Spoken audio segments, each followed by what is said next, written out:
Hi, I'm John Maxwell. When the top companies in the world are looking for trainers, speakers, and coaches, there's one name that stands above the rest, and that's Maxwell Leadership. Our certified team members have gotten proven results for companies all over the globe, and our reputation, I'm proud to say, is second to none. Some of our members have risen to the top of their profession, including the one you're going to meet today. I proudly introduce you to my friend Bob Fabian Zinka. Welcome to the Leadership and Success Podcast with your host, Coach BZ, where we help you lead with purpose and succeed with impact. If you're ready to grow into the kind of leader others want to follow, this podcast is for you. If you're determined to elevate your success and leave a lasting legacy, this podcast is for you. As my mentor, Dr. John C. Maxwell reminds us, everything rises and falls on leadership. Our goal is simple: to inspire you, challenge you, and equip you with insights that can transform the trajectory of your leadership journey. Welcome aboard to another episode of the Leadership and Success Podcast with Coach BZ. Being on stage in front of 500 to 1,000 people live, that is the best thing. It's the most energizing thing. It's where I'm in my elements, where I feel the best. So I think that's my favorite thing in the world. If I could just do that versus everything else, I would do it. But for the most part, they say, write a book, Bobby, put together a program, coach people. Okay, sure. But if I could just go on stage and do that, I love that part. That's such a talent, because many people say that they really don't like public speaking because they get so nervous, and they think of it as something worse than death, being in front of so many people. So what's your secret? What would you advise, as you are a former, 5 TEDx talks that you have delivered? What would you say are the secrets to presenting well? Well, I think the first thing is to realize that don't be a speaker, be a teacher, right? So don't try to be the next Tony Robbins or Barack Obama. Try to be just someone who's going to teach and deliver a message. That's the first thing. Number two, you have to know your audience. So cater to what they need, what they want, how they want to perceive you, and how they want to learn. Because every audience is different. And so you need to make sure that, so when I speak to CEOs or when I talk to entrepreneurs, there's different stories, different tactics. When I speak to young children, which is one of the most scariest things you can do for me, I once had to speak to grade 6, 7, 8. So these are like 11 to 13-year-olds. And so, I was terrified, but I had to change how I spoke to them and cater to that audience. And then number three, you have to find your own style and energy. Every single person has their own style and energy, whether you're extrovert, introvert, analytical, top of mind thinking. Whatever it is, find your style and energy. And if you know what that is, then you can leverage it to be a really effective speaker, no matter what's your personality.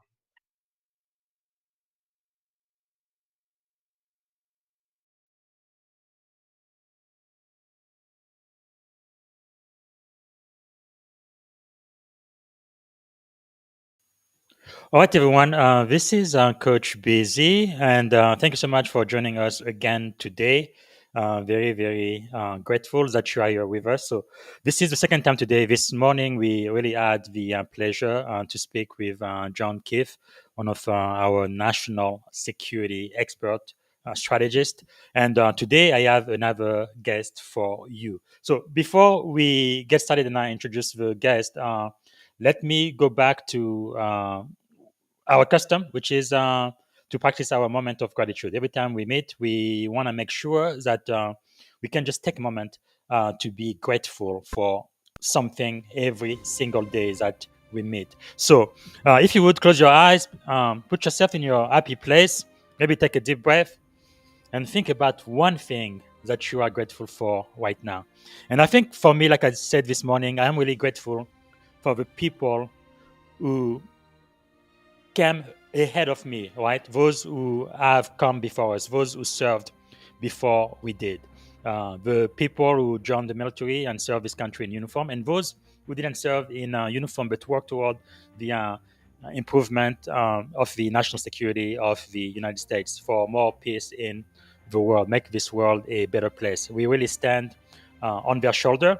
and they are trailblazers, and we kind of follow the path. And now that I've served in the Navy for 21 years now, eventually I'm going to be retiring soon, and I want to make sure I pass that on, right, to the next generation of information warfare officers, military leaders, or high tech leaders. So that's really what I am grateful for.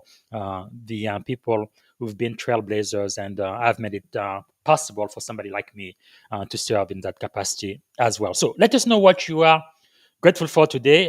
Type it in the uh, comments, and also let us know where you are joining us from, what city, what state within the US.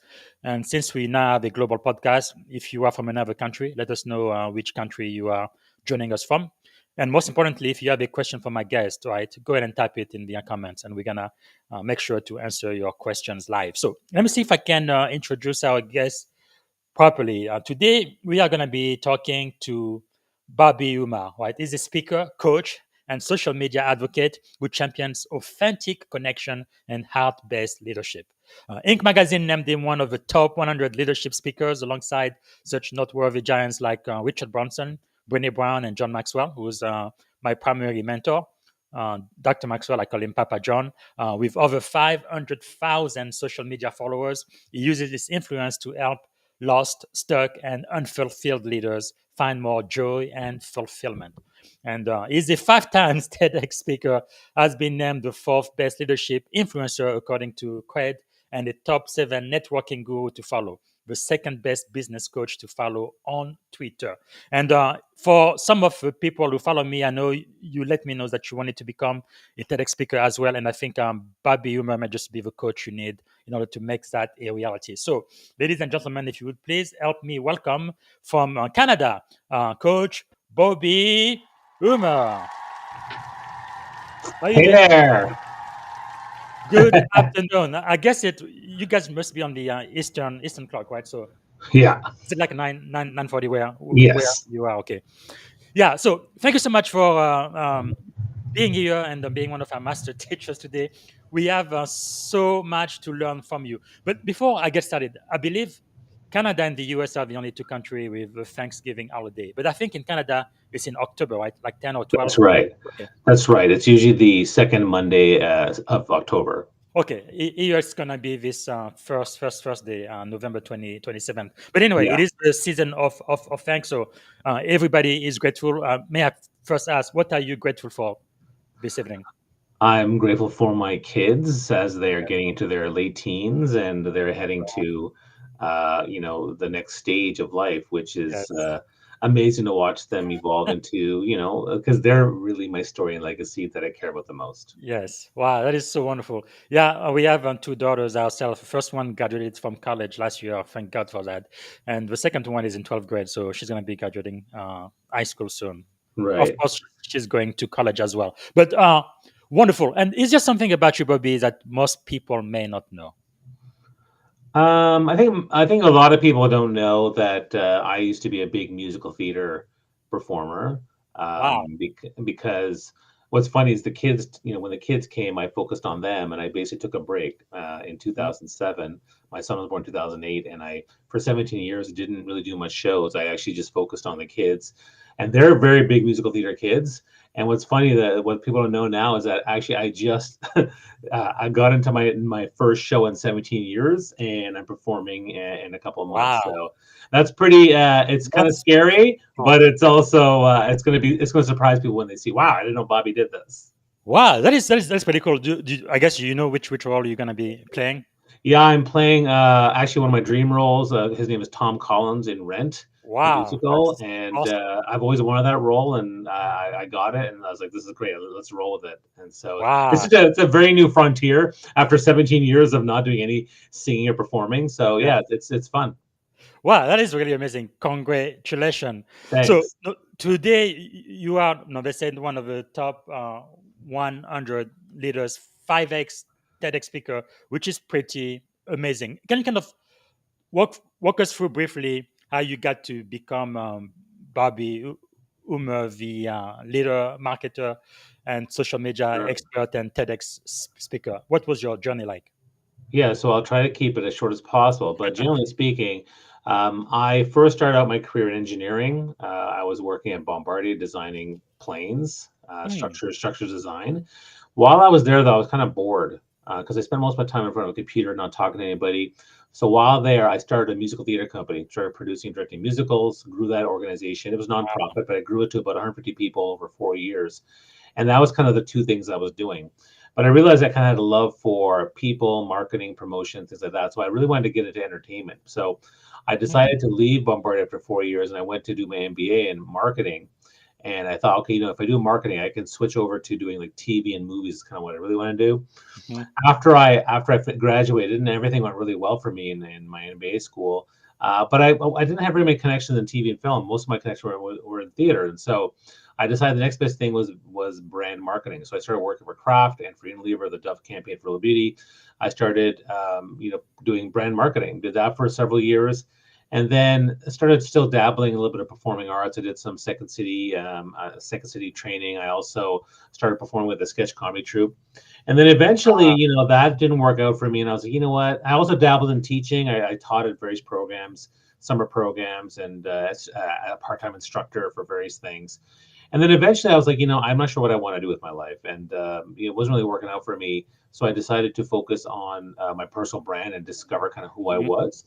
And what I found from my journey was they said, Bobby likes people. He likes to nurture. He likes to persuade, influence. He likes diversity. And so from that journey, I decided to become a motivational speaker.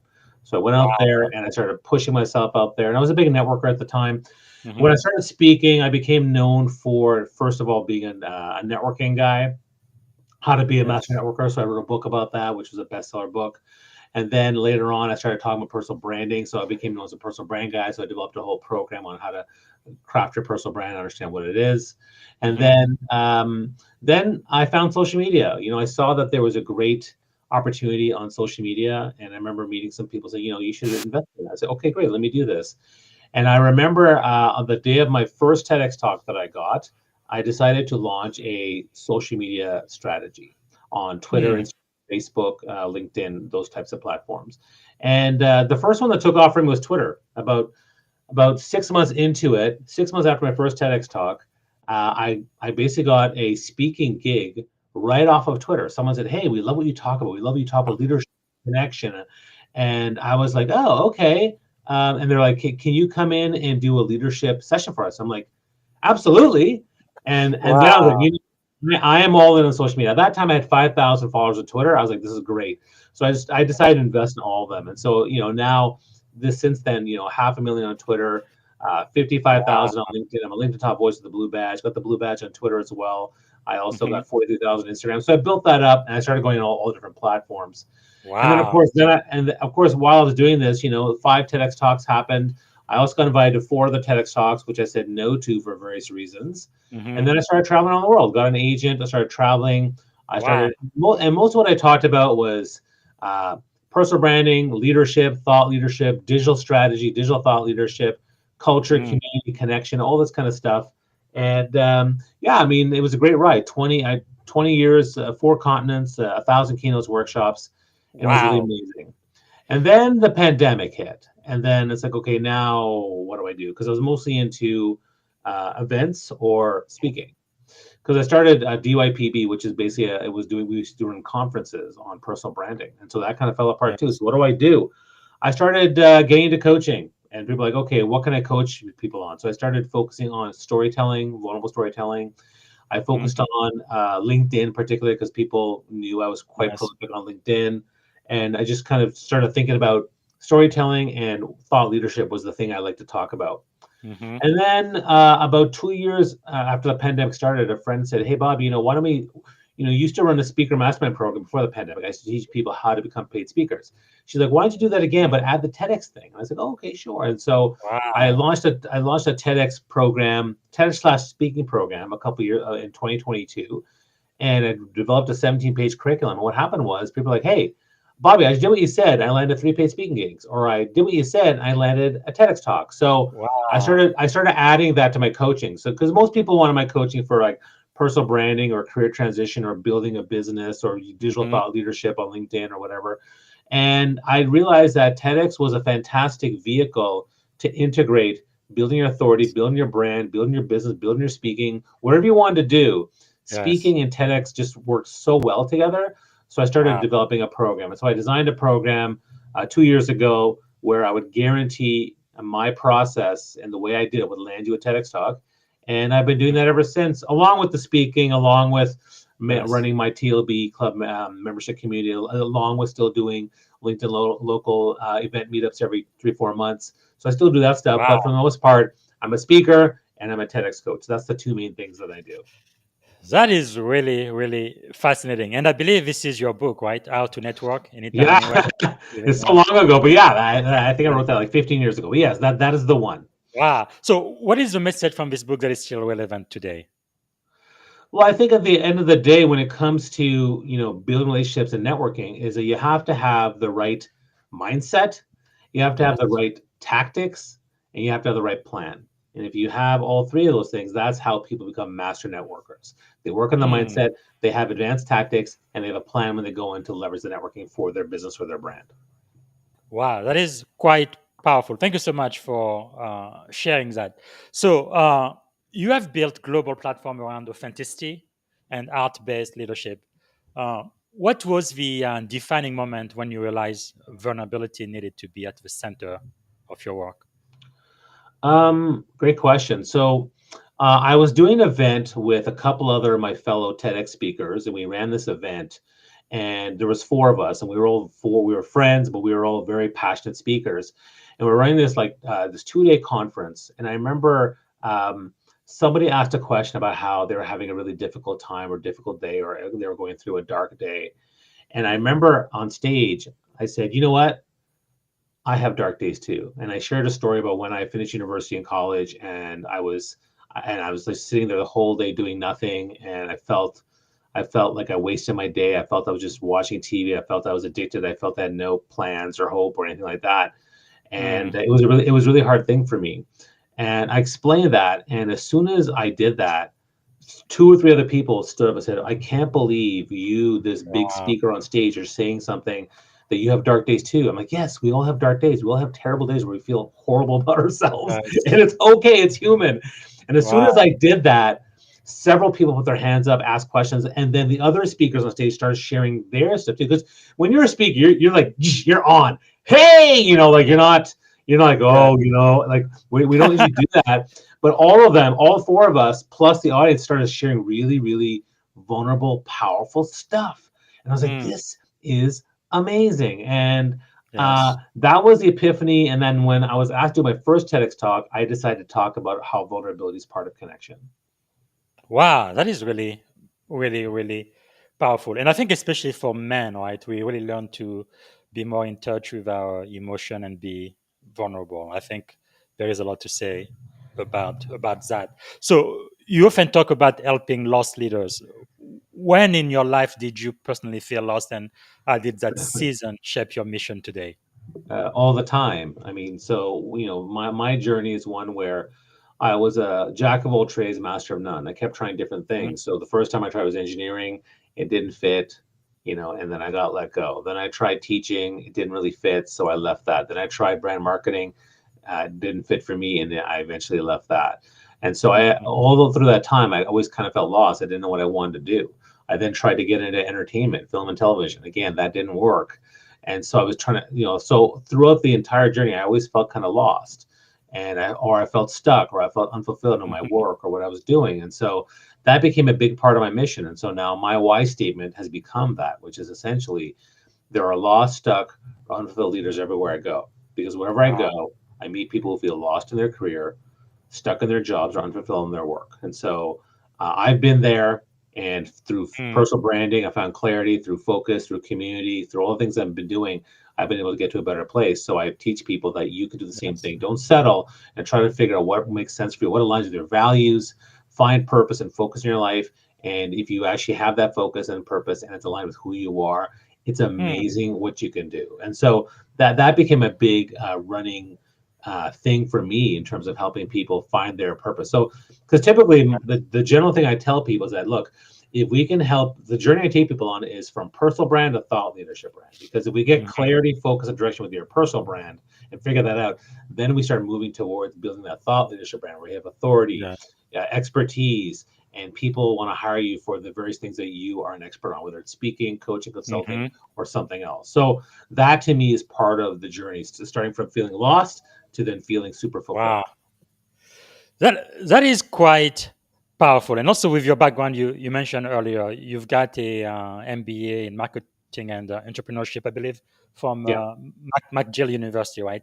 So you do teach personal brand, like you just say. So you teach that personal brand is a promise. What are the Right. essential components of a strong personal brand, and where do most leaders start wrong, in your opinion? Yeah, I think that the personal brand piece is the promise. What do you promise to deliver to people, so that they can always get that from you? So for me, when I promise heart, I promise humor, I promise accessibility, I Yes. promise one of my well-known brands is responsiveness. When people email me or message me on LinkedIn or text me, I respond very quickly. They're like, "Oh, Mm, okay, there's Bobby. He'll respond right away." So I'm usually pretty good at that. And so that's yes. part of my brand. That promise that people can expect from me. For me, that's a Mm, big part of it. Now, I think that in terms of and why is that important? Well, if you know what your brand is, because your brand is basically created by the people around you and how they perceive you. How yes. do they emotionally experience you? If they emotionally experience you to be fun, great, that's fun. If they emotionally experience you to be negative, well, then that's negative. It's important to Mhm. understand what that is. And I think what a lot of people do wrong is they think they can own their brand without actually understanding how other people perceive them. But really, it's you have to understand that stuff, and you have to be Yes. willing to learn and listen to what people have to say about you, get their feedback, so you get Mm, a truly better understanding of what your brand is and how it works. Most people, what they do incorrectly is they don't dive into understanding their brand. They try to craft their brand on their own based on whatever limited knowledge they have without mm, even talking to the right people, their audience, their network, the people that they know, their friends, their family, to really yes. get true understanding what that is. Because once you understand what that is, and you commit to that deep dive exploration, then you have a much better chance of developing and building a much stronger aligned personal brand. Hmm. That is really wonderful. Thank you so much for sharing that. Now, for the people who follow me, a lot of the aspiring leaders on this podcast, sometimes they kind of struggle like with self promotion, especially in the industry. How do you help leaders become visible without feeling inauthentic or salesy? Well, I think one of the best ways to be able to, I guess, sell who you are is you have a framework or a mindset of service, right? So Mm, if I'm trying to serve people and I'm leveraging my expertise, my experience to help serve, I don't feel so bad saying I'm trying to serve. This is who I'm trying to teach. Here's what I'm trying to help people yes. learn. I think that works really, really well. The second thing that comes into play is that I listen to my audience, listen to my customers. So whenever I do a keynote, people say, "Hey, Bobby, that was a great speech." I say, "Great, thank you so much. What exactly was like? What's your feedback? Like, what you think? Hmm. Like, what'd you like? What can I improve upon?" I'm constantly learning and getting feedback because, Yes. and I'll give you a little story, which was, for many years, I'd always say on stage, Bobby, he's dynamic, he's enthusiastic, he tells good stories. I'd always Mhm. say that. But one thing I never said was that I'm funny. Like I never put that out there. But what happened was after 5, 10 years, the feedback kept coming in. Bobby, that was hilarious. You're so funny. Oh, that was hilarious. I love the jokes. You're so Wow. funny. And after a while, I was like, okay, you know what? I think I can probably say that I'm funny. Why? Because it's validated by my audience. So my trick for you guys is that if you get feedback from your clients, from your audience, and they tell you this thing over and over and over again, you can probably Yes. own that. If they say Mm, you're fun, you're accessible, you're emotional, you're vulnerable, you're funny, then you know what? You can own that. So I found that to be very helpful for me to owning that and trying it out. And I think the third thing you do is you test things out. Test out messaging, test out communication, mm, do some polls, see what people think. If things aren't going the way that you think they are, then you evolve and change. Like you have to be listening to your audience in terms of what's going on, because yes. your audience will evolve as you do, and so constantly listening and getting feedback will allow you to evolve your brand. Because my brand has shifted Mm, over the years to different things. Like the TEDx thing is something that I wasn't really focused on. I certainly talked about being a 5-time TEDx speaker, but I never focused on the TEDx coaching piece. And now that's something that I shifted to. I used to be part of, I used to do a lot of networking stuff. Now I don't do that as much. Now I'm focused more on my membership community. So, I'm evolving my brand too because I keep listening. Yes. Well, that is really powerful, and I like how you receive feedback through all of your experiences, and then make adjustment as needed. Uh, Another thing that you say is people don't remember polished, right? They remember real. How can leaders practice authenticity but without oversharing? Well, there's a couple things about that. I mean, authenticity comes from a genuine intent, like genuine intent for the Mm, most part, right? So I have a genuine intent to serve, to help, to share my stories, to, help people to build connections. So that genuine intention is the first part of authenticity. The second part of authenticity is honesty, right? So you basically tell people the honest truth about what happened, how it felt. Now that doesn't mean you have to. So when it comes to sharing something, you know, you basically have to tell people what exactly are, what is the honest thing that you said or did or happened or you feel, and then what is the emotion behind that? What is the what is the so what? And so yes. that honesty goes a long way to being authentic, because if you're not honest, people can tell when you're dishonest, right? That's the people Yes. who are inauthentic are dishonest. The people who are inauthentic are not being real in the moment. The people who are inauthentic are the ones that are just trying to sell, sell, sell, as opposed to serve, serve, serve. And Yes. so I think that to me is an important piece of that. And so if you're willing to be have genuine intent to help or serve, and if you are being honest about who you are, that's great. Now, when it comes to, what oversharing, I mean, my feeling on that is that, look, you have to take responsibility for whatever you share, right? Yeah. But the thing I caution people on is personal versus private, right? Mm, So there are things that are personal to you, and there's things that are private. So, for example, if I'm going through a divorce, uh, I would say, I would say, you know what, I'm going through a divorce. It's really hard on me. I'm hoping to mhm. get through it. Privately, I could say something bad about my spouse, which is not the Yeah. right thing to do. That Yeah. to me is not authentic. That's also that's private information. Mm, Personal information, and in terms of the personal information, you have to be as personal as you want to be. Like I talk about very personal, yes. vulnerable topics like body image, weight loss, my diabetes, and my entrepreneurship Mhm. journey, my parenting journey, all the fails I've had in my life. But some people don't want to do that. They're very, very apprehensive. So start small. Talk about that one time in high school where you screwed up on a test, or talk about that one time, or talk about gratitude. Talk about a mentor you knew back when you were in university or college that meant a Mm, lot to you. Gratitude is a great personal touch. If you want to talk about vulnerability, you can talk about a time that you struggled when you were younger. That's a very easy thing to talk about. Maybe your first yes. job, that you had, where Yeah. maybe you spilled the glasses, or maybe you showed up Mhm. late for work. I mean, these are just very easy things to talk about versus the very deeper, vulnerable stuff that I talk about. Yes. But the more you practice it, the easier it gets. Thank you so much. That is so insightful. And for the people listening right now, when you coach, what's the fastest way for a leader to gain clarity on their one message or core idea? The fast way to get clarity on their one idea. Well, it's a good question. I would say that to me, my favorite thing in the whole world is to find your why statement. I find Mm, that if you know what your why statement is, it adds so much clarity to yes. what problem you solve, the people you serve, and it fires you up.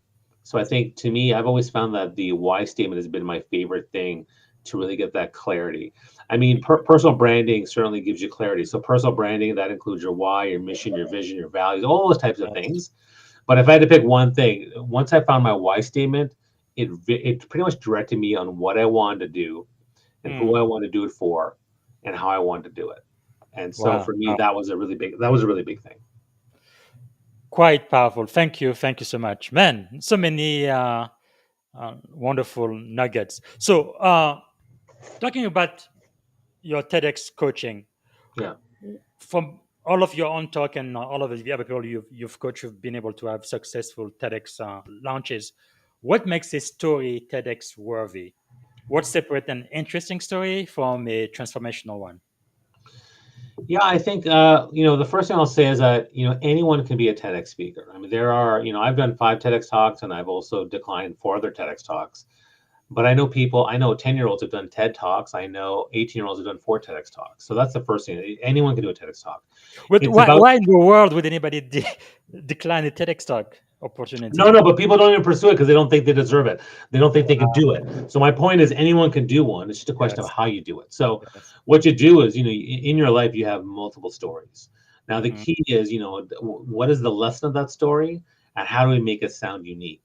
So I yeah. could take any story that you might have or I might have. Like, let's say, for example, the time when I was a kid and I got hit by a car. I was riding my Mm, bicycle. I was 7 years old, get hit by a car. My sister was mad at me and all that kind of stuff. But is there a lesson there that I can turn to something that's quite an epiphany? And if I can, then that can easily become a TEDx talk. I mean, a lot of TEDx talks out there are mm, about personal resilience. So you talk about a struggle. So the time I dealt with binge eating, or the time dealt with yes. my body image, that to me would easily be a TEDx story, because Mm, you have to get to the heart of what was the story, what was the emotion of what you went through, and then what mhm, is the key lesson or aha moment or epiphany you got from that, yes. which can be helpful to someone in the audience. Because even if you help just one person feel inspired, feel willing to Mm. take action, that can become a TEDx talk. Wow, that is really really awesome. And earlier you said with your coaching practice you start with developing the brand and then thought leadership. So you've helped thousands grow their digital voice. What does thought leadership really mean, especially on social media?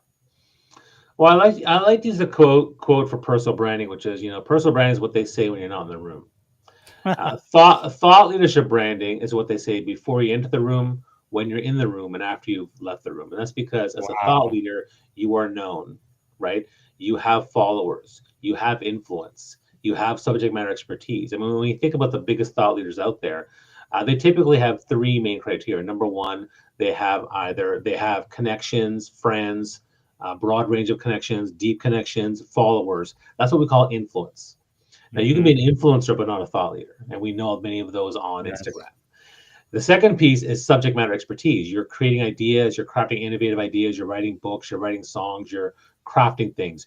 That's called subject matter expertise. Now, many subject matter experts out there may not have very much influence, but when you combine those two, that's where it becomes pretty big. Then the third piece is Mhm. really knowing your brand voice. You spend time with storytelling, active listening, communication skills, work on speaking, Yes. you're doing videos, you're speaking on panels, and by building your brand voice, that's typically what thought leaders do, right? So they basically have influence, they have subject matter expertise, and they have built a brand voice.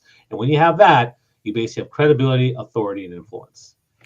Well, that is quite powerful. We're gonna talk a little bit more about your TEDx coaching. I know a lot of people listening right now are gonna be quite interested. But can you kind of walk us through just at the eye level? Don't give out all of the secrets, but can you walk us through kind of like the framework you use for helping someone land their first TEDx talk? Well, I think that I can frame exactly how I help people by talking about the biggest challenges people have. The Mm, first challenge, which we already talked about, which is mindset. Do I deserve one? So I'm not spending too much time on that, because I'm looking for people who are accomplished speakers, have great experience, and they want to do it. So, but that's the first barrier that people have. After yes. that, the biggest challenges are they can't figure out what idea or story or topic or title to come up with. So I help them figure that out, because to me, the number one thing that'll help you get a TEDx talk is having the right idea, topic, and title. Mm, The other part that people don't know is they don't know where to start, who to talk to, how to find TEDx events. So I show them how to actually build a list of TEDx events you can start pitching to, yes. and then find them, because there's the websites doesn't have as much information as you'd like, so you have to find Mm, other ways to research it. So I teach people advanced strategies there. Then the fourth challenge is I applied to TEDx talk, but I don't seem to get in. Why? mm, Because they don't know how, and they don't get feedback from the TEDx organizers. So why the challenge is they don't know how to optimize their application. So I teach people mm, exactly how to put together the right pitch, so that the organizer will want to meet you and they'll want to put you in their next round, or they'll definitely want to get you on stage right away. And that's the fourth challenge. And then the fifth challenge. So first one was mindset. Second one was come up with the right idea. Third one was finding the different TEDx events organizers. The fourth one was optimize your application, make sure you pitch properly. And the fifth one This is also a really hard one, which is what we call accountability and focus. Mm, Because, I mean, look, it takes work. yes. If like I used to say about personal branding, are you willing to invest $100 of your time for 500,000 hours of fulfillment, joy, legacy, alignment, and impact? That's Mm, personal branding. For TEDx talks, what I would say is that look, if you can invest 40 to 50 hours of your time over a 3 to 9 month period, mm-hmm. TEDx is amazing because it takes just 40 to 50 hours of time over a 3 to 9 month period for the maximum amplification of your brand, your authority, and your thought leadership. So that's why, Yes. to me, it's a fantastic investment to Wow. do that for yourself. I couldn't agree more. Now, you mentioned diversity earlier. So I know you are a proud South Asian leader, a father, and you mentioned your children and advocate for diversity. What cultural leadership lessons have shaped you most? Hmm. Well, I think one of the things that has been helpful for me, and this is kind of what I talked about in my fourth TEDx talk, which is the more diverse our experiences are, the more likely and diverse our mind and our mindset is. So you see a Yes. lot of people who lack diversity because they've only known that one group of people they've hung out with. But as soon as they leave their country or they travel somewhere or immerse themselves in another culture, they become more open to experiences. So I think for me, like the thing that helped me the most to become more diverse and inclusive was experiencing all the different things. I grew up in a small town and I was pretty naive and innocent back then. But as soon as I went to a big city Mm, for my university college experience, I started to see other people and how they lived and what they saw. And I ate my first bagel, and I was like, "Wow, bagel! This is cool." Like I just started learning different things about different types uh, of foods, and so I think that to me, the biggest aspect to building diversity is diversity of experience. Go out there and mm, have as many diverse experiences if you have. You can try new things. The more you do that, the more you're going to learn from it. The more you have stories to tell, and it's actually going to enrich your soul and expand your heart. So for me, that is the main thing to do. that is so wonderful. I know when you join the U.S. military, you're definitely going to travel a lot. I was kind of shocked when I first came to the U.S., where especially in the deep South, the majority of people I saw, they say no, they were born there and they're gonna die there, and they've never gone more than 100 miles from the place they were born, and that is so sad, especially with a U.S. passport. I imagine in Canada it's the same thing. You pretty much have a passport to the entire world. No country is going to deny you entry, but it's really wonderful what you learn when you travel and meet Yeah. different people, and that's fantastic. So you are also known for heart-based leadership.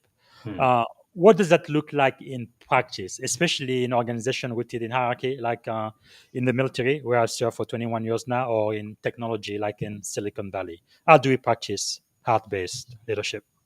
Well, I think it's generally based on values that are rooted in love for the most part. I Mm, mean, love being a value by itself, but there's different things like kindness, compassion, empathy. Those are all heart-based values. So when you are working yes. with a team, you're working with a leader, or even when you're talking to your customers, that heart and those values of heart have to be there. And it kind of relates to the DEI question that you had before, which is diversity comes from like the one of the best tips for being diverse is also one of the best tips to being a heart leader, which is empathy.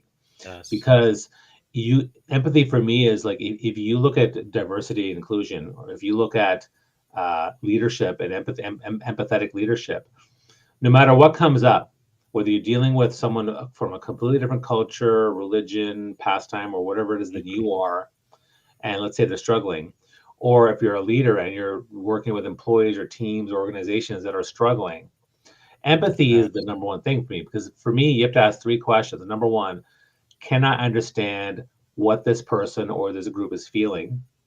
Number Hmm. two, can I understand why they're feeling that way? And Yes. then number three, and this is the hardest one for folks, how can I support those feelings? Mm, So what that means is, from a diversity standpoint, if someone who's nothing like you and a completely different person and the lifestyle, religion, whatever it might be, but they're yes. struggling, can I understand what they're feeling, why they're feeling Mm, that way, and can I support those feelings? And actually, it should be how can I support those feelings? And then same with yes. leadership.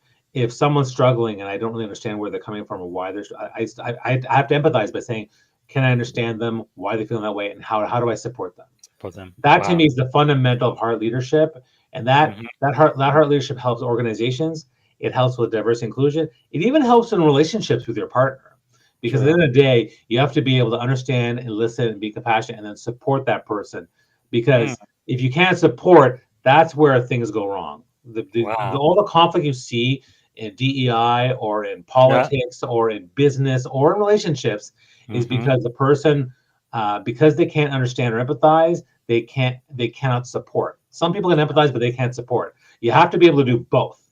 And if you can do Mm. that, that's where everyone will be able to thrive.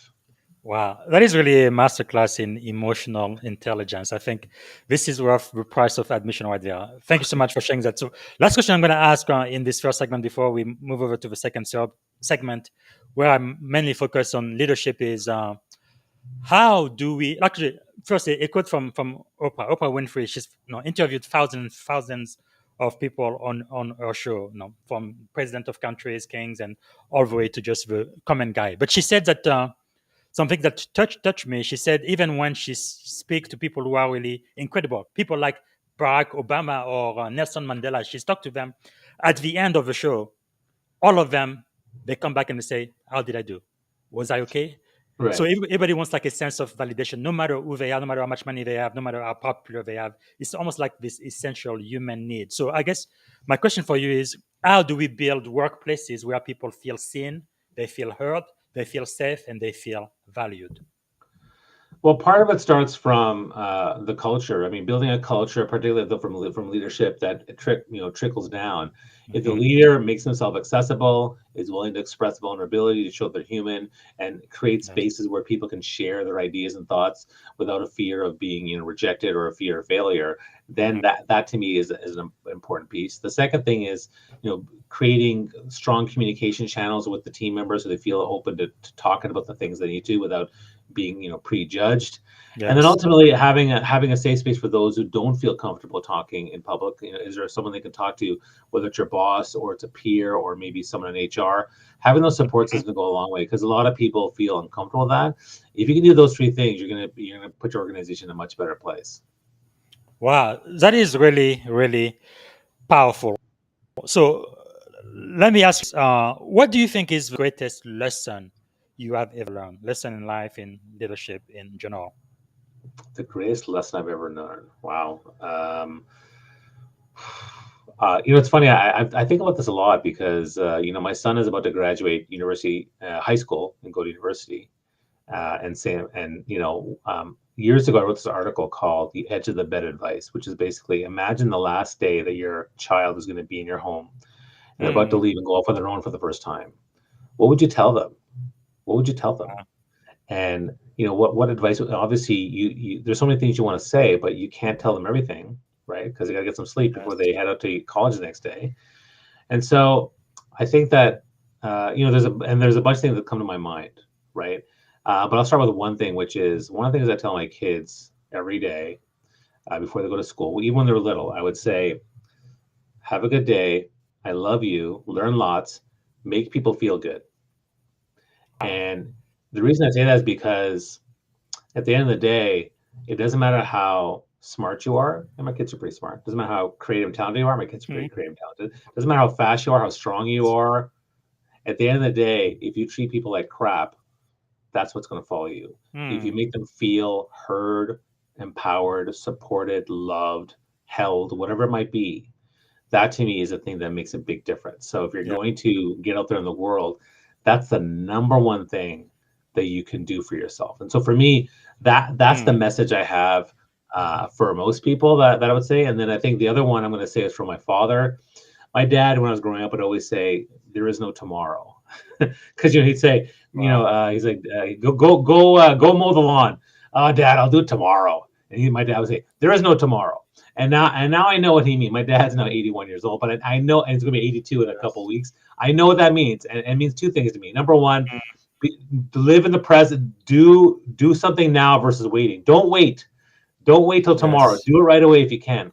And the second piece of "There's no tomorrow" is being in the moment, being present in the now. If something's happening, be there, be in the present. Make sure you make the most of it. Hmm. Every interaction you're with, like right now, while I'm talking to Yes. you and talking to the Hmm. audience, my kids are back there, my wife's over there somewhere. So there's all this stuff going on. Yes. It's chaos in my house, but I'm focused on this thing right now because I'm in this moment. So you live in that Yes. moment. And Wow. to me, that's what there's no tomorrow means. It means two things. Make sure you do things right away, but also when you're in the moment, live in the present. That is really, really powerful. Thank you so much for sharing that. Now, you've been quite successful with your TEDx talk, your program coaching, and all of that. What do you think is the secret for your success? The secret for my success, geez. Well, I think I think one is to always keep striving to be better, to listen, to learn, to get feedback, to keep evolving. I think too many of us get stuck in a certain way and we don't change. You have to, adapt or die. So you have to keep evolving. So I've always been very big on feedback. I say, hey, tell me what you thought. What feedback is there? So always get feedback, always evolve, always be learning. I think that's incredibly important. And then the second thing I'll say is focus. Find the right focus for what you want to do, and go and focused on that task and doing it. Because a lot of people we're doing too many things. So Yes. if you find that one thing that you want to do, when I first started speaking, I was like, all I want to do is speaking. Okay, great. Then I focused on coaching. Then I focused on LinkedIn, or I focused on Twitter. I focused on various things. Yes. So now I'm currently focused on TEDx coaching. So that's a big part of what I'm doing. And so I don't have like 20 projects. I have at most Yes. 2 or 3 main things that I'm doing. I'm primarily right now for me, I speak, I do TEDx coaching, and I run my membership community. That's the 3 things that I'm doing. There's nothing else. Powerful. And anything that comes your way to distract you, you have to learn to say no. Because Yes. to me, saying no to new opportunities is saying yes to your current priorities and focus. And if you know what that is, then everything else shouldn't really matter so much. Wow. That is powerful. Thank you. Thank you. What do you think is the greatest leadership advice you have ever received? The greatest leadership advice, man. I don't want to cop out on the why thing, but I love Simon Sinek's Start with the Why. I love Brené Brown's Vulnerability First. Those are 2 things that really go, man, you're fast at this. That gets my attention. So Yeah. those 2 things really get my attention a lot. So I think probably those are 2 I would aspire to for sure. Powerful. And then I'm going to throw in a third one, which is uh, you gotta find the funny. Like if we can't laugh at ourselves or we can't laugh at Yes. situations, like some people are just way too serious, man. Like find the funny, find the humor, and I think that's also really important too. That is powerful. And based on our discussion earlier, I think another book you probably would recommend too is The Fearless Organization about Psychological Safety. Nice. My adopted mentor, Amy C. Edmondson from Harvard. She's really the one who breaks down how to build the culture, an environment where people feel safe to make mistakes Right. and to learn, right? And really outperform those who are too afraid to fail, that there's no innovation, and they just do the bare minimum to keep things going, and they don't actually, grow by leap and bound. So powerful. Wow. Okay. So let me ask you this. What are you learning right now? I know leaders are learners. What are you learning these days? Great question. Like obviously I've done a lot of learning in the last year and a half to 2 years on AI tools and techniques that I'm using in my work and my business to try to make life easier. So I think that's been a big thing that I put a lot of energy into learning. The other thing I'm learning is about Substack. It's kind of my new place where I'm putting energy into putting newsletters out there and content and I'm building on that platform.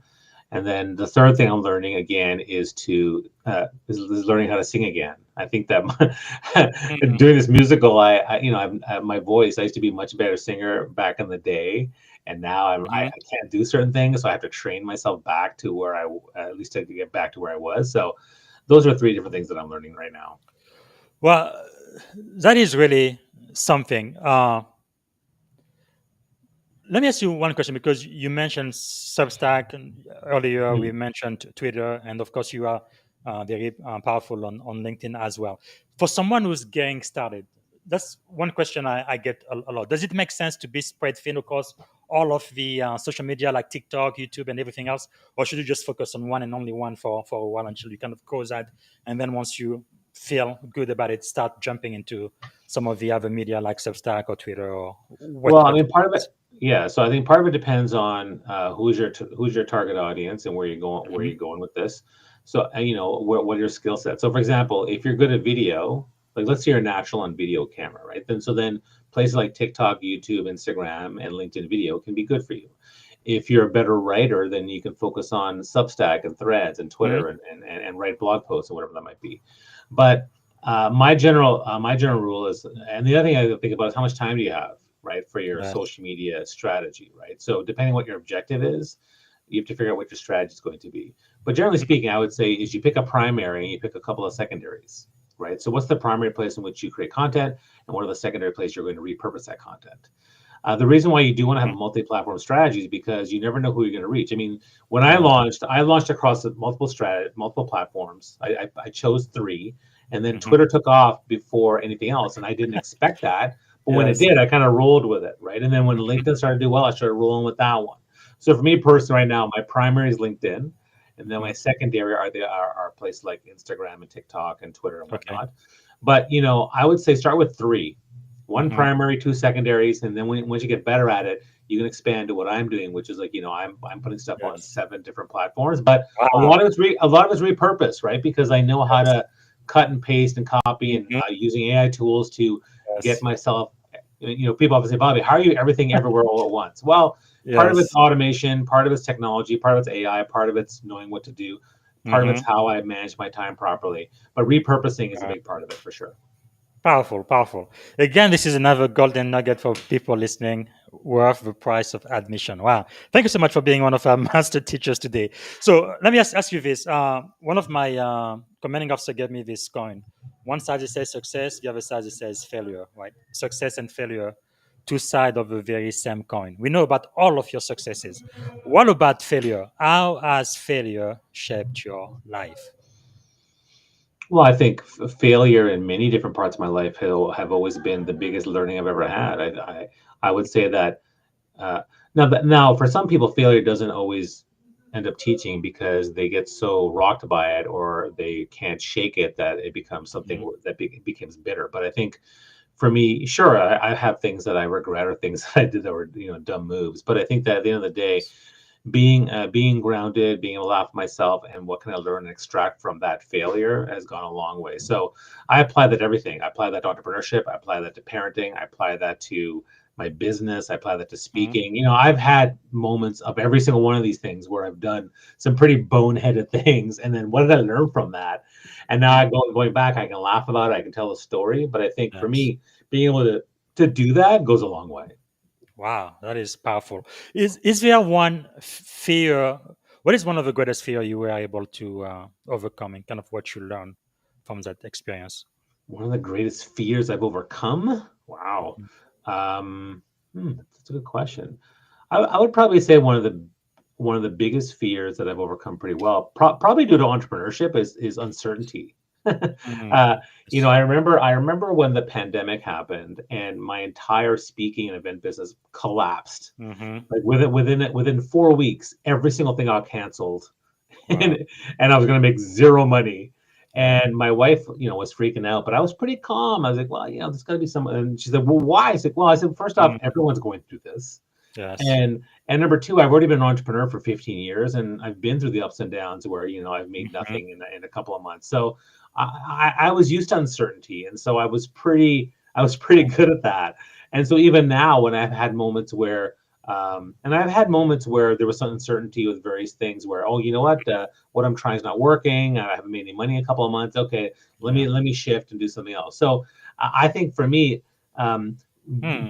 having uncertainty thrust upon me multiple times and having ways to adapt and deal with it and have that mindset is certainly something now that I'm quite comfortable Wow. with. And if it happens now, I'm not too worried about it because I know Hmm. that I have support systems, I have community. This too shall pass. Yes. I've built a lot of very good grounding mindset frameworks for me, so that Hmm. I'm not too flushed about it. Wow. I guess a resilient mindset really, really makes a difference. I guess some people Yeah. call it great, but it's wow. Thank you. Thanks so much for sharing that. So, who are some of your mentors or thought leaders, people you know that we should know? Well, I think I've already mentioned. I already mentioned Bernie Brown, Simon Sinek. Yeah. I'm a big fan of people like Gary Vaynerchuk. I think I Mm-hmm. love his whole aspect of kindness and things like that. Yeah. I'm inspired by leaders like Malala Yousafzai, who resilience, was shot at, and now focus on educating young girls. These are people that, to me, the people who do some really powerful things in the world when Yes. they don't have to. Mm-hmm. I just find that to be amazing. So Wow. there's the famous thought leaders out there we know, but then there's the ones who Yes. actually out there just serving. I Mm-hmm. think that to me is incredibly inspiring. People who do a lot of advocacy stuff for things that I have not done as much. I mean, I like to be an advocate for things, but not Yes. as much as some people are. And so I find that to be incredibly inspiring. The people who do that. Wow. Powerful. And if you could choose three people to have dinner with, they could be alive, dead, or even mythical figures. Who would you choose and why? Alive or dead, huh? Okay. That's fascinating. Okay. Well, I think it'd be cool to have. I'd love to meet up. Hmm. Let's go with Nelson Mandela. I think he's a Hmm. big hero of mine. I'd love to meet him. The other one would be another hero of mine is Terry Fox. Terry Hmm. Fox he's a Canadian who died of cancer but raised money for it and started a whole movement. I thought that was really Uh, amazing. And I would love to meet Michelle Obama. I think she's awesome too. yeah, yeah, That's three. right there. Yeah, fantastic. Thank you for that. And I guess you already mentioned. I always like to know what you are reading or what you have read that our audience should read as well. So first, there is your book. I want everybody to get a copy. I guess I should ask you, when are you going to publish your next best-selling book? I don't know. It's interesting. Books are a fascinating thing. I'd rather do a sixth TEDx talk. Yes. But I mean, someday once I have more free time and I'm sitting on a rocking chair, maybe I'll do another book. Okay, so everybody definitely needs to get this book. What is the take-home message for how to network anytime, anywhere with anyone? Well, like I said, work on your mindset, have a plan, learn the tactics and strategies. And if you do Yes. that, then you'll be in a much better spot. But you But see, it says book one right there. That means it's going to be a book two and a book three, right? yeah, that's fun. It is interesting. So we originally planned a book one for live events, and book two was going Yes. to be about online, and Hmm. book three was going to be about in-person coffee meetings, so the Wow. one-on-one. But we never actually ended up going that route. By the way, speaking of books, I do want to mention a book right now that I think Mhm. is incredibly important. That's been starting to transform my life. It's called The One Thing. Oh, yes. Uh, I've read that one.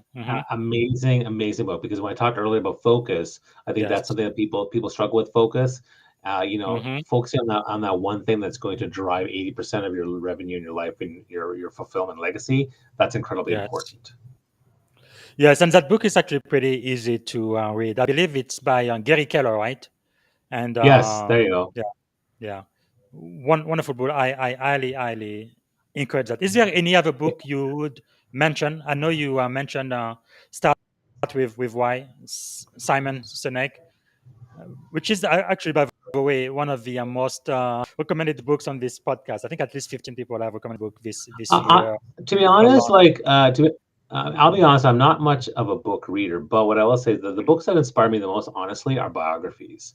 Like if I Yes. if I read a book about Harriet Tubman, or I read a book about Mandela, or read a book about Gandhi, and knowing their Hmm. story and how they lived their life and led with values of love and heart and compassion, that's the Yes. stuff to me is like the best teachers versus Mm. like here's my 5-step model for blah blah blah. Yes. I would Yes. to me reading biographies is the best thing to learn from. Powerful. Powerful. Me too.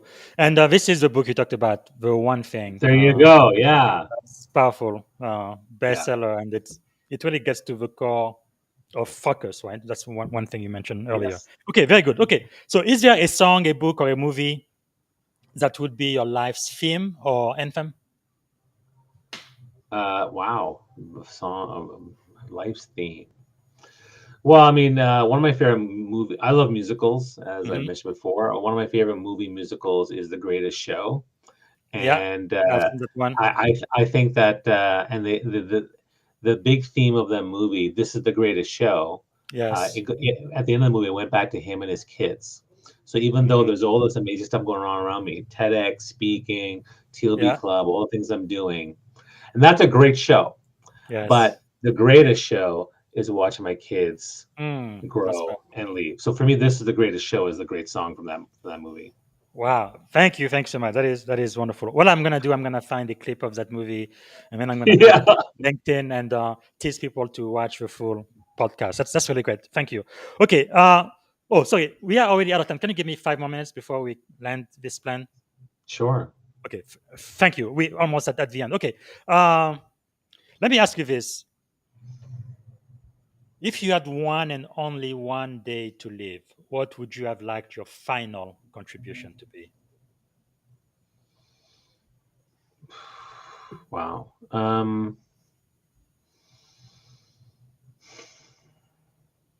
That's a hard one to answer. I mean, my contribution, I really have to go back to my family. I mean, my family's Yes. everything to me. And so like, I mean, business is great and I'm happy to serve people, but if I could serve, um, if I could help my mom, right? Like to me, that would be Mhm. the biggest thing I could ever do. Like, she struggles sometimes with her health. And so if there's Yes. something I could do to help her with that or buy her a house. These are like anything I can do to serve my mom at this point, who has Yes. basically bestowed the greatest gift upon me at my birth and Mhm. raised me. No, no, no, no, no. I already talked about my dad, so it's fine. But my mom is the one that, Yes. if there's something I do, to me, that would be, I think about my mom, I think about my children, and so Mhm. if there's anything I can do to spend an entire day with them, to make them feel fulfilled, to feel heard, to feel loved, and to Yes. know that they're such an important part of my past and my Mm, my present and my future. That's yes. what I'd want to express with all my Wow. heart. Thank you. Thank you so much. That's really really deep. Like my mother, unfortunately, passed away during the pandemic. I still miss her every single day. I think I will never get over it. But I guess she's really the first woman who really truly loved me. But just the love that a woman has for a child, it's undescribable. It's incomprehensible. Like in Africa, Central Africa, where I am originally from, there is a saying. I think there's a reason why most children are very much attached to their mother more than their father, because they say, when you were born, you came out of her womb, so we know for sure you are her child.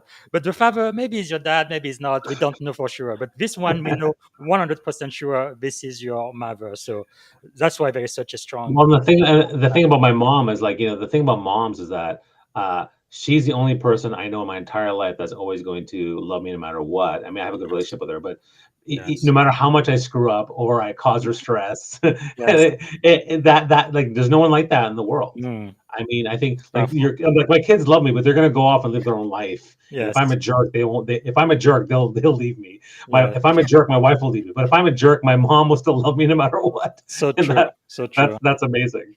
Well, that's a great tribute to all of the women out there, and it's really wonderful to have parents and people who really love you for who you are, not just what you can Yeah, bring or agreed. what you can do. Thank you so much for sharing that. So let me ask you this one: if you had a magic wand and you could solve any problem in the world, when you wake up tomorrow morning, what is one problem you would like to solve?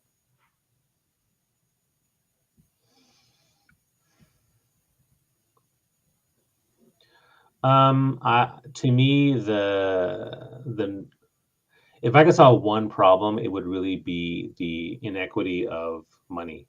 If Mhm. everybody didn't have to worry about money and could live their own fulfilled lives without having all these battles of different things in the Yes. world, uh, I think that is to me, the greed of money is the biggest driver of discontent, about Mhm. disparity, about peace versus war, the planet, Yes. everything. So to me, if I could make way of magic, I would solve the inequity of the money thing. Everyone has enough and can do whatever they want and pursue their own Mhm. dreams, their own happiness without having to worry about all these different things. I think the world and the planet would be in a much better place. Absolutely. So we are getting toward the end of the show. That's where I ask. Thank you so much for making yourself available to my audience. How can we add value back to you? Well, I mean, for the most part, you can always follow me on my social platforms, whether it's LinkedIn, Twitter, Instagram, TikTok, YouTube, whatever.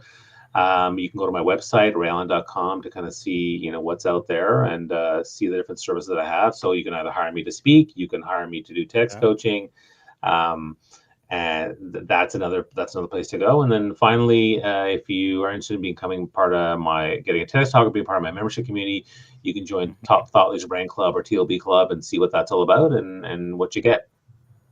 Fantastic. And on your, I don't know why it's taking a long time to show LinkedIn. That usually shows up right away. Yeah.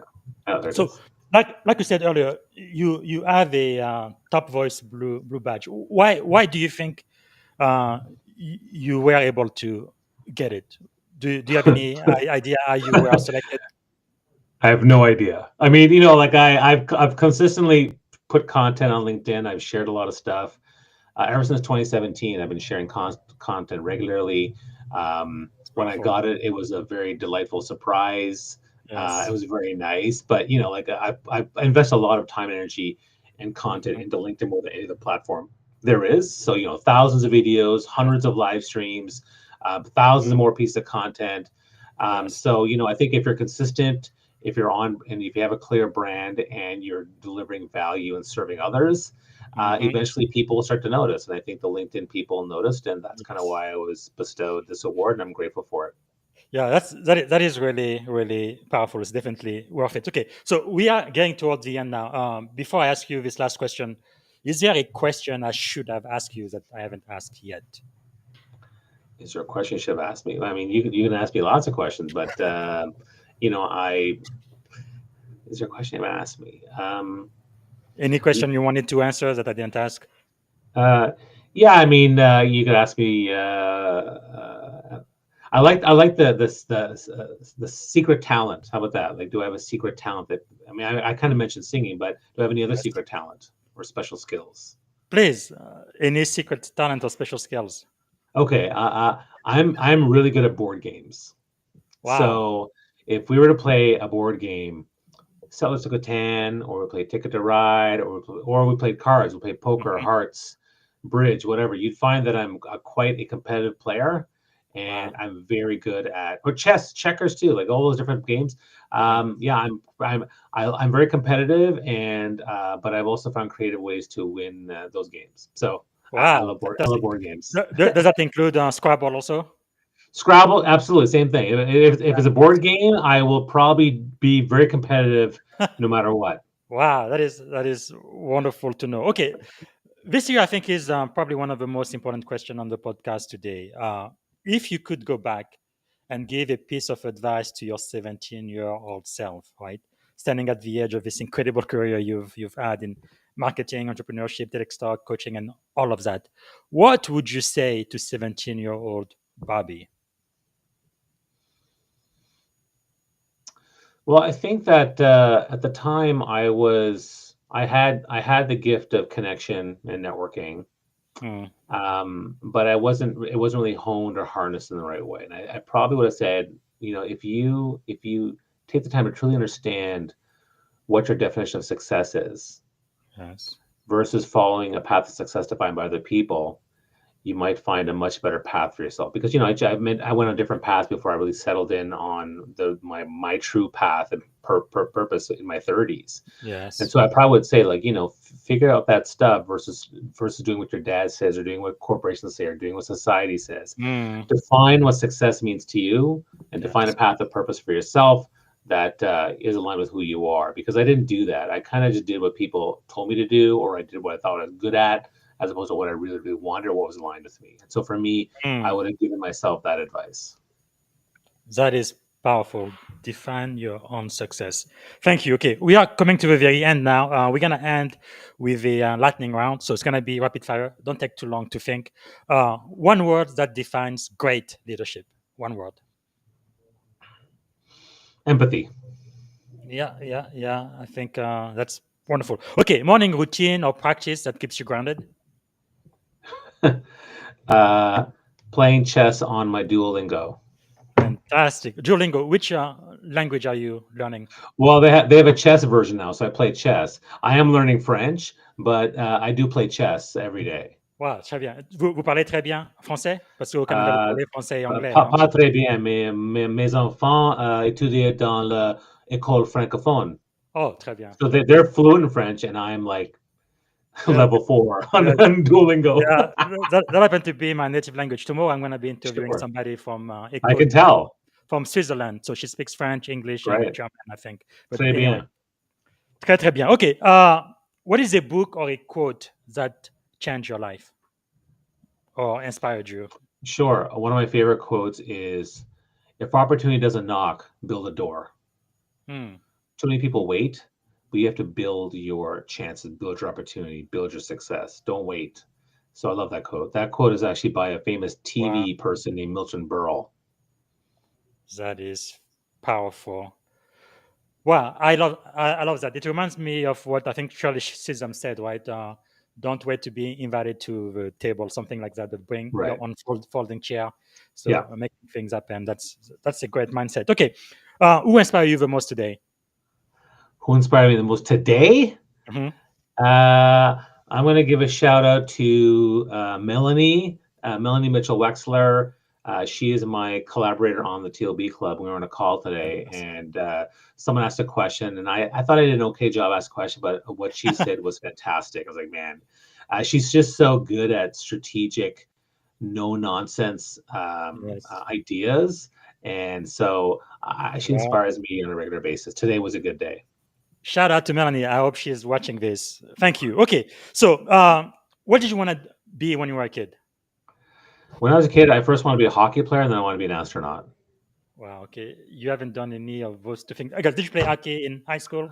I Or played ball hockey as a kid growing up, okay. but I never played ice hockey because I couldn't skate. Wow. Okay, I guess we can always dream. Three adjective describing you as a child. Um, hmm, Rebellious, Mhm. fun, One more. and adventurous. Okay, as an adult. As an adult, huggable, um, um, Two more. accessible, Hmm. and empathetic. Very good. Okay, this is the very last question, and we are done. What is one word that represent our shared experience on this podcast today? One word. Let's say encyclopedic. Wow. And I am almost always very, very grateful. Thanks so much for taking the time. So we went over by about 10 minutes, but you really have a lot to teach us. Thank you for really being one of our master teacher today. Bobby Umar, thank you so much. I appreciate it. Thank you. All right. Wow, everyone, what a time we've had. So that was Coach Bobby Umar. And if you want a TEDx talk, I think you definitely need to engage him. He is a global voice of art based leadership and really a master at leading with heart, as you have heard. So again, some of the books he has mentioned, I think everybody should read one. Start with Why by Simon Sinek. We talked about the one thing, and also Dare to Lead. And I added the book by my mentor Amy Edmondson about fearless organization because of psychological safety. But of course, make sure to pick up a copy of his book on Amazon. It's available everywhere books are available. How to network anytime, anywhere with anyone. Okay, this is a reminder that I'm going to be back tomorrow morning, 6 a.m. California time. We're going to be talking with Coach Astrid Meyer. She's a Maxwell Leadership Certified Coach like me. She's a founder and executive coach out in Switzerland. We're going to be talking about leading with values. And then a great gift for all of my listeners on Wednesday for Thanksgiving. We are going to have the one and only on Thanksgiving Eve, the legendary General David H. Petraeus, U.S. Army retired. He's a legendary strategist, a four-star soldier, scholar, New York Times best-selling author, and I think a superb strategist. We're going to be talking about leading at the highest level, so you don't want to miss it. Thanks again for being with us today, and until tomorrow, this is Coach Busy. Have a wonderful, wonderful rest of your day. Bye for now. Thank you for tuning in to the Leadership and Success Podcast with your host, Coach BZ. If today's episode added value to your leadership journey, be sure to subscribe, share, and join us again for more wisdom nuggets on how to lead better and achieve greater success. Remember, leadership is the most critical skill of our time. The world will always need leaders to inspire others, drive innovation, and execute meaningful strategy. So why not count yourself among the bold leaders shaping the 21st century? Until next time, stay inspired, stay committed, and keep leading with excellence.